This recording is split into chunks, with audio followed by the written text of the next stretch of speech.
Hey guys, it's Paul here with the Awesomer, and we are going to take a look at something very cool.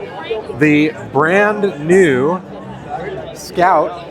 This is, we've got the Scout Terra, which is the truck, and the Scout Traveler, which is the SUV. These are going to be proper off-road vehicles. They are both four-wheel drive. They have mechanically locking front and rear lockers. You have real tow hooks. You've got the power that you're talking about. You get 1,000 pound-feet of torque from dual electric motors. There's going to be a version with a range extender as well. So if pure electric scares you off, you can go up to 500 miles with the gas range extender, which is basically a generator that sends power to the battery pack. So you can feel comfortable going out in the country away from EV infrastructure. Now, Scout is going to offer both the Traveler and Terra with up to 35-inch tires. You're going to get about a foot of ground clearance on this thing and nearly 3 feet of water-fording depth. It's built for rugged use. They're putting mechanical door handles on. There's actual real switch gear in here.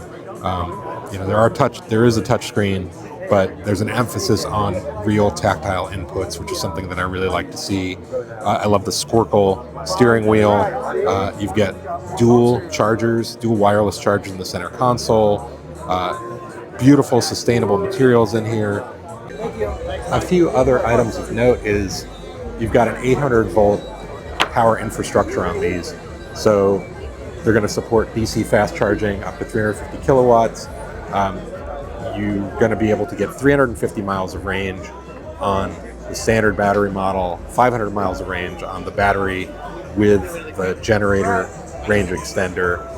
I'm not sure if there are going to be different battery pack options besides those with a lower range. It's unclear at this point. You also get a nice front storage area, or frunk as they like to call it, and they're saying that there's enough room in there for at least some golf clubs, maybe a backpack, some small gear. From the pictures I've seen, it looks like a pretty good size front.